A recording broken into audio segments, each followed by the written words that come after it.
You get the best maintenance of weight loss if you choose the right type of operation, because there are different types of operations. These are all done with a laparoscope. Small incisions, no big abdominal incisions. Hospital stay is 2 days or 3 days. Walking is allowed immediately. Bed rest is not required. So they can be active and back at work in a week's time. So bariatric surgery can be used very effectively. It can be done very safely. And with all the advances in the equipment, it is bloodless. We don't even need the use of blood anytime for bariatric surgery. So if bariatric surgery is done, they can control and remove so many of these ailments. Fatty liver goes, heart problems become safer. Heart disease won't go away, but it will become much safer. Diabetes, if operated early, will go away. Blood pressure will go away. Cholesterol, triglycerides, knee joint issues. So these are the advantages of doing it. In children, when we see obesity so high, of course, it has to be natural lifestyle changes, advice from physicians, nutritionists.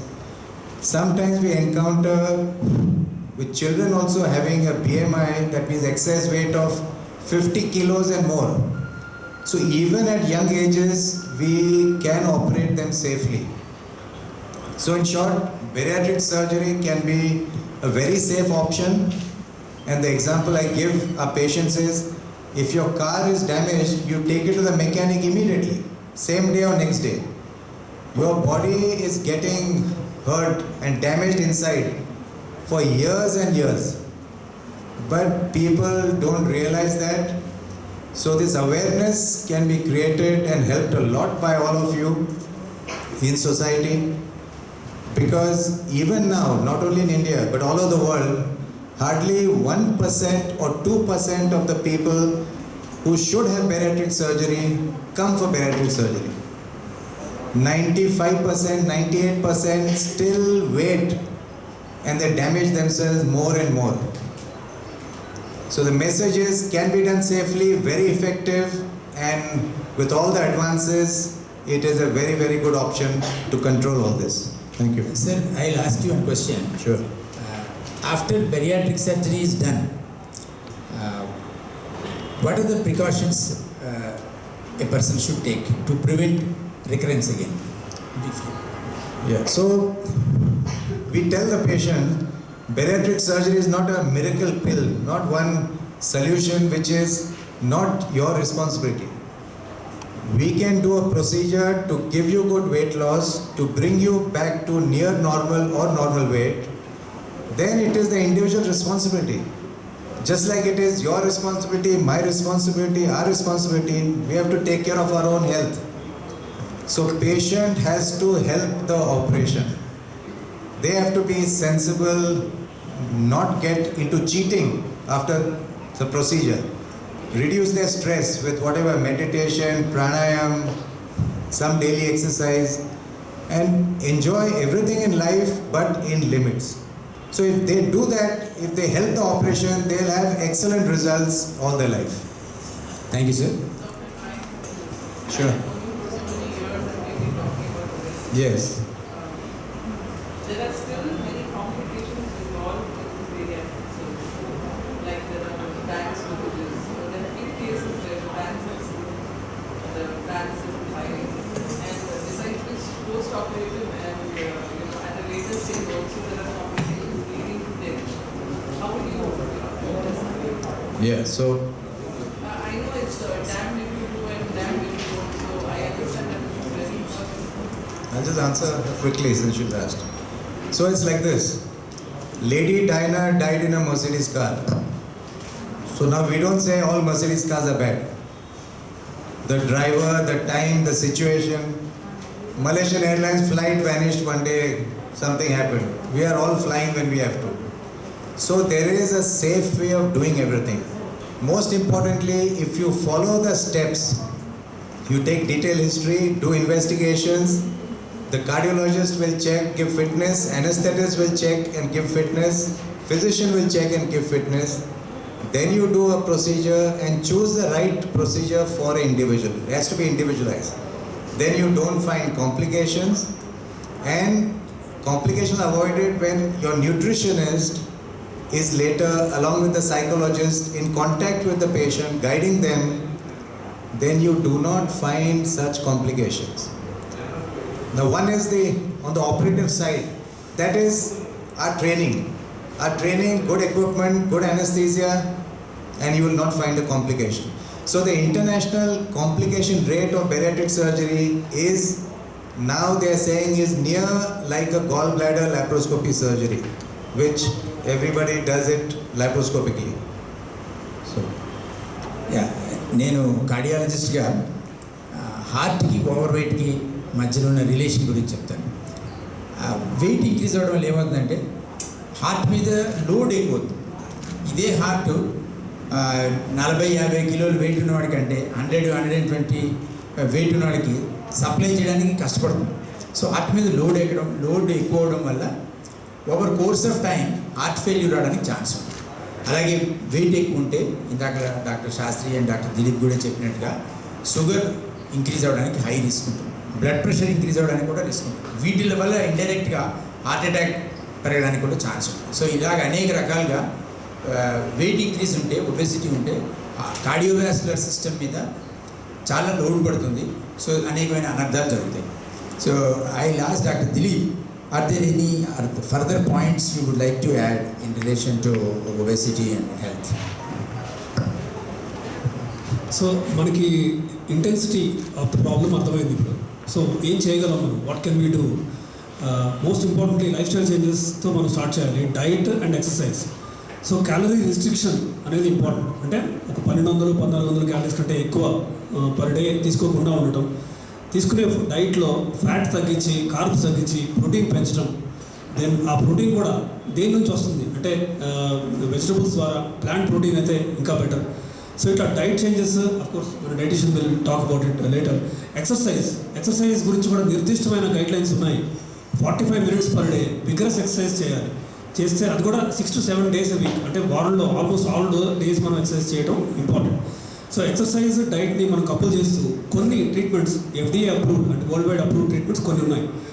Medicines, liraglutide అనే మందు FDA ఒబిసిటీకి అంటే షుగర్కి మాత్రమే కాదు, కేవలం ఒబిసిటీకి కూడా approval ఇచ్చింది. అంటే 3 mg పర్ డే కనుక మనం ఇస్తే అది ఖచ్చితంగా మంచి వెయిట్ లాస్ని చూపిస్తుంది. అలాగే కొన్ని ఆఫ్ లేబుల్ రికమెండేషన్స్ కూడా ఉన్నాయి. క్యానాగ్లిఫోజిన్, సారోగ్లిటజార్, మెట్ఫార్మిన్, దెన్ ఇంటెస్టైనల్ లైపేజ్ని ఇన్హిబిట్ చేసే ఆర్లిస్టాట్ అని. అఫ్కోర్స్ వీటన్నిటికీ ముఖ్యమైన pillars diet and exercise pillars మీద మనం ఈ మెడిసిన్స్ ఇస్తే మనకి కొంత ఇంప్రూవ్మెంట్ అది రావచ్చు. సో మన గోల్, అందరి goal in fact 22 or less BMI ఉండేలాగా చూసుకోవడం. ఇన్ఫ్యాక్ట్ ఇక్కడ ఉన్న రూమ్లో if you see probably at least 40-50% of them will have more than 22 BMI. So BMI 22 or less ఉండటం అనేది చాలా చాలా ఇంపార్టెంట్. అది మీ BP, షుగర్ మాత్రమే కాదు, మీ ఆర్గన్స్, హార్ట్, కిడ్నీ అవ్వచ్చు, ఇలా వేరియస్ ఆర్గన్స్ కూడా మీరు హెల్ప్ చేసిన వాళ్ళు అవుతారు. Shastri, would you like to add anything? Doctor Dilip గారు చెప్పినట్టు ఈ మెడిసిన్స్ రకరకాల మెడిసిన్స్ ఉన్నాయి, కొన్ని అప్రూవ్డ్.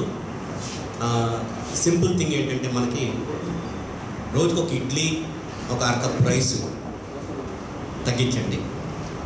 అంటే మీరు getting a deficiency of around 300 to 400 calories in the diet. And ఒక అరగంట డాక్టర్ ఉగాలి గారు చెప్పినట్టు 2-3 kilometers in half an hour's time, at least 5 days a week. ఆ విధంగా వాకింగ్ చేస్తే, బ్రిస్క్ వాకింగ్ చేస్తే 300 to 400 calories బర్న్ చేస్తాయి. So that is equal to say around 600-700 calories per day deficiency with exercise as well as diet control into 7 days, roughly around 5,600 calories, which is equivalent to 1 lb. అంటే ఒక pound. ఒక నెల ఈ విధంగా చేస్తే ఒక idli plus అరకప్పు రైస్ మనం రోజుకి సాక్రిఫైస్ చేస్తే నెలకి 2 kg బరువు తగ్గచ్చు. కాకపోతే డైట్ కంట్రోలు, ఫిజికల్ యాక్టివిటీ సస్టైన్డ్గా జాగ్రత్తగా మెయింటైన్ చేసుకుంటూ ఉండాలి. సో తర్వాత ఏమవుతుంది, చీటింగ్ అగైన్. మనం ఒక రోజు 4 రోజులు జాగ్రత్తగా ఉండి 5వ రోజు paneer butter masala plus double dhamaka అయిపోతుంది. So whatever we have restricted all these 4 days 5 days we cheat our cells. So ఇందాక డాక్టర్ సురేంద్ర గాలి గారు చెప్పినట్టు what we have to do is enjoy everything but in a smaller and milder way. And also మన ఇప్పుడు ప్రస్తుతానికి diabetes obesity పెరగడానికి ఇంకో important కారణం single child system. Most of పిల్లలకి ఇప్పుడు మోస్ట్ ఆఫ్ ద ఫ్యామిలీస్లో ఒక పిల్లడు ఒక పిల్ల లేకపోతే ఇద్దరు మ్యాక్సిమం అంతే. కాబట్టి ప్లస్ షేరింగ్ లేదు. ముందు ఏదైనా ఫుడ్ ఐటెం ఇంటికి వచ్చిందనుకోండి 6-7 షేర్ చేసుకునేవారు. ఇప్పుడు ఓన్లీ 2-3 షేర్ చేసుకుంటున్నారు. అది కాకుండా అదే ఫుడ్ని ఫ్రిడ్జ్లో ఉంచి వారం రోజులైనా సరే మళ్ళీ అలాగే తింటూ ఉంటారు. So that means previously we used to distribute, now the distribution has come down, sharing has come down. మనకి అందుకే డెన్స్ క్యాలరీస్ ఎక్కువైపోయి. డాక్టర్ శరత్ గారు చెప్పినట్టు ఎస్ అర్బనైజేషను, కోకలనైజేషను ఇవన్నీ ఉన్నాయి. అవన్నీ కాకుండా మన ఇండియన్ ఫుడ్స్ ఎంత డెన్స్ క్యాలరీస్, మన స్వీట్స్ రకరకాల స్వీట్ షాప్స్ ఉన్నాయి, వాటిలో ఎంత డెన్స్ క్యాలరీస్. మనకి ఎక్కువ స్వీట్ వేస్తేనే బాగా అది మంచి స్వీట్ కింద లెక్క అవుతుంది. సో తక్కువగా స్వీట్ వేస్తే వీటి సరిగ్గా స్వీట్ చేయలేదు అని అంటున్నాం. సో ఆల్ దీస్ థింగ్స్ మనం అంటే మనలో మార్పు రావాలి, అది నా ఉద్దేశం. Yeah, madam, what we'll do, we'll take questions from everybody after we finish. Aparna గారు, ఒబేసిటీ తగ్గడానికి లేదా రాకుండా ఉండడానికి ఏవి తినడం మంచిది, ఏవి తినకపోవడం మంచిది చెప్పండి. ఒక సామెత ఉంది కదండి, మొక్కై వంగంది మానే వంగదని. సో చిన్నప్పటి నుంచే పిల్లల్ని బాగా ట్రైన్ చేయాలి. మనం పేరెంట్స్ కూడా తినేటప్పుడు టేబుల్ మీద టెలివిజన్ చూస్తూ తినడము, తినాల్సిన దానికంటే ఎక్కువ తినేసేయడము, బాగా నవిలి తినకపోవడము, అది కూడా ఒక కారణం ఒబేసిటీకి. సో బాగా నవిలి తినడము, ముద్ద అండ్ న్యాచురల్ ఫుడ్ని మనం చూస్ చేసుకోవడం. ఇప్పుడు బ్రేక్ఫాస్ట్ అంటే త్వరగా అయిపోతుందని ఓట్స్ తినేయడము లేదా బ్రెడ్ బటర్ అలా తినేయడం కాకుండా ట్రెడిషనల్ ఫుడ్స్ అంటే ఇడ్లీ ఉందనుకోండి, మునుపటి కాలంలో ఇప్పుడైనా తెల్ల ఇడ్లీలు కనిపిస్తున్నాయి మనకి, కాకపోతే మునుపు పొట్టు మినపప్పుతో ఇడ్లీలు చేసుకోవడము, పొట్టు మినపప్పుతో దోశలు వేసుకోవడము అలా చేసేవాళ్ళు. సో దానిలో పీచు పదార్థం ఒకటి మనము ఇన్కార్పొరేట్ చేసినట్టు అవుతుంది. అలాగే ఇంకోటి ఫిజికల్ యాక్టివిటీ, డాక్టర్ గారు చెప్పినట్టు ఎండలో వెళ్ళట్లేదు, విటమిన్ డి తక్కువ అవ్వడం వల్ల కూడా ఒబేసిటీ ఒక కారణము, మెయిన్ ఇంపార్టెంట్. అండ్ మనం డైటీషియన్ మాట్లాడే మెయిన్ ముఖ్యమైన అంటే పాయింట్స్ ఏంటంటే మేము రోజు కౌన్సిలింగ్ చేసేటప్పుడు 5 ఫుడ్ గ్రూప్స్ గురించి మాట్లాడతాం. సో ఫుడ్ గ్రూప్స్లో మనకి ధాన్యాలు వస్తాయి, అలాగే నూనె పదార్థాలు, అలాగే non vegetarian food, vegetables, fruits ఇవన్నీ వస్తాయి. సో ఒక్కొక్కటి తీసుకున్నట్టయితే ఇప్పుడు సీరియల్స్లో అంటే మనకి ధాన్యపు వాటిలో బాగా పీచు పదార్థం ఉన్న ఆహారం చూస్ చేసుకోవాలి. మిల్లెట్స్ అంటున్నాము ఇవాళ రేపు, జొన్నలు కానివ్వండి, సజ్జలు, బార్లీ, అలాగే గోధుమలు కూడా ఆశీర్వాద్ అన్నపూర్ణ ఆటలు కాకుండా ఇంటి దగ్గర ఉన్న గిర్నీల దగ్గర పట్టియాలన్నమాట. సో వాటిలో కూడా బయట కొనే ఆటల్లో కూడా ప్రిజర్వేటివ్స్ ఉంటాయి, కెమికల్స్ ఉంటాయి. ఒక నెల రోజులు మీరు అలా టూర్కి వెళ్ళేసినా అంటే ఇంట్లో గోధుమ పిండి పురుగులు పడతాయి. అలాంటిది ఎందుకు షాప్లో ఉన్న గోధుమ పిండి పురుగులు పట్టట్లేదు? సో ఇది ఆలోచించాల్సిన విషయం అనమాట. సో పీచు పదార్థం అనేది చాలా ఇంపార్టెంట్, మనం న్యాచురల్గా చేసుకుంటేనే వస్తుంది. అలాగే ఇప్పుడు ఆయిల్స్ ఉన్నాయనుకోండి, వెజిటబుల్ ఆయిల్స్ ఎక్కువ చూస్ చేసుకోవాలి. మనకి ఇప్పుడు సన్ఫ్లవర్ ఆయిల్ ఉంది, నువ్వుల నూనె, పల్లీల నూనె, ఇవన్నీ కూడా రొటేషన్లో వాడితే మంచిది. అది కూడా ఒక మనిషికి ఇంత అని ఉంటుంది, ఒక మనిషికి 1/2 లీటర్ కంటే ఎక్కువ వాడద్దు నెలకి. ఓకే, సో అవి మనం రీప్లేస్ చేస్తున్నాం మెల్లమెల్లగా దేనితోటి, చీజ్ తోటి, బటర్ తోటి, మయోనైజ్ అని శాండ్విచెస్లో మయోనైజ్ వేసుకోవడము. సో వీటి వల్ల మనకి యానిమల్ ఫ్యాట్స్ ఎక్కువ వస్తున్నాయి. ఇంకా బయట తినే ఫుడ్ అంటారా, వాటిలో నుంచి ట్రాన్స్ ఫ్యాట్స్ అని కూడా వస్తాయి. బయట తినే ఫుడ్లో టేస్టీగా ఉండడానికి, కాస్ట్ ఎఫెక్టివ్ ఉండడానికి మనకి పిగ్ ఫ్యాట్ నుంచి కూడా తయారు చేస్తారు. సో ఇవన్నీ కూడా వీటి మీద కూడా దృష్టి పెట్టడం చాలా ఇంపార్టెంట్. అలాగే క్రేవింగ్స్ అనేవి ఉంటాయి, అందరికీ తినాలనిపిస్తుంది, ఆకలి ఎక్కువగా వేస్తుంది. సో ఇలాంటి సమయంలో మనం ఎలాంటి ఆహారం చూస్ చేసుకోవాలి? ఎక్కువ పీచు పదార్థం అంటే వెజిటబుల్ సలాడ్స్ కానివ్వండి, గుగ్గిళ్ళు, గూడాలు అంటారు కదా, స్ప్రౌట్స్, వాటితోటి మనం ఏమైనా రెసిపీ చేసుకోవడం. అవి కూడా మనం నాన్ వెజిటేరియన్ ఫుడ్స్ ఏవి హెల్త్కి బెటర్? నాన్ వెజిటేరియన్ సోర్సెస్ అంటే మనకి వైట్ మీటే బెటర్. వైట్ మీట్ అంటే ఫిష్ కానీ చికెన్. అయితే ఇప్పుడు చికెన్ కూడా బ్రాయిలర్ చికెన్ తీసుకుంటున్నాం ఎక్కువగా. అలా కాకుండా నాటుకోడివి తీసుకుంటే బెటర్, ఎందుకంటే వాటిలో కూడా ఇంజెక్షన్స్ ఇస్తున్నాయి, ఎస్ట్రోజన్స్ అవి ఇస్తున్నారు అని వింటున్నాం మనం. సో అవి కూడా బ్రాయిలర్ చికెన్ కూడా అంత హెల్తీ కాదనమాట. అలాగే ఫిష్ కూడా మంచి రివర్ కానివ్వండి, సీ కానివ్వండి, మంచి క్వాలిటీదే చూడాలి. ఫార్ములాని వేస్తున్నారు ఫిష్లో, వాటిలో కూడా. మటన్ అంటారా, అది నెలకు ఒకసారి 2 సార్లు తీసుకోవడం పర్వాలేదు. కానీ చికెన్ ఫిష్ వారానికి 2-3 సార్లు తీసుకున్నా కూడా అది ఎలా ప్రిపేర్ చేసుకున్నాం అన్నది ఇంపార్టెంట్. సో దాంట్లో నూనె ఎక్కువ వేసి ప్రిపేర్ చేస్తే మీరు ఎంత మంచి ఫిష్ తీసుకున్నా లాభం లేదు, మళ్ళీ క్యాలరీస్ మనం అందిస్తున్నాం శరీరానికి. సో తక్కువ నూనెతోటి, నూనె తక్కువ వేస్తే రుచి ఉంటుందేమో అన్న అపోహ అదొకటి మా ప్రజల మధ్యలో. సో తక్కువ నూనెతోటి మంచి రెసిపీ తయారు చేసుకోవడం అది కూడా ఇంపార్టెంట్ అనమాట. అలా. అండ్ ఎక్కువ స్నాకింగ్ అంటే ఫ్రూట్స్, వెజిటేబుల్ సలాడ్స్, స్ప్రౌట్స్ ఇవన్నీ ఎక్కువగా స్నాకింగ్ లాగా చేస్తే మనకి ఒబెసిటీ తగ్గుతుంది, మధ్య మధ్యలో తిన్నట్టు ఉంటుంది. అండ్ ఎక్సర్సైజ్ అనేది కూడా చాలా ఇంపార్టెంట్, మనం తిన్నది కరిగించాలి. Okay, thank you. Before I invite questions from the floor, ఒక బ్రీఫ్గా చెప్పాలంటే ఈట్ మోర్ ఫ్రూట్స్. కొంత కాంట్రవర్సీ ఉన్న eat less non vegetarian food. Non vegetarian food తినాల్సిందే అంటే fish and white meat are better. Daily do some time exercise, 45 minutes to 1 hour exercise for all of us. Obesity వచ్చిన తర్వాత, heart problem వచ్చిన తర్వాత చేయక్కర్లేదు. ఇవాళ మనం హెల్తీగా ఉన్నప్పుడు, చిన్నపిల్లలుగా ఉన్నప్పటి నుంచి మొదలుపెట్టి ఎక్సర్సైజ్ యొక్క ఇంపార్టెన్స్ తెలియజేస్తే స్కూల్స్లో కానీ ఇంటి దగ్గర కానీ అది మన హోల్ సొసైటీ ఇంకా ఫ్యూచర్లో హెల్తీ అవ్వడానికి చాలా దోహదపడుతుంది. I will now invite questions from the floor. The top of the world, we have 10, under 10 in our patients in India, right, sir? We are doing some surgical operations also there. Is that operation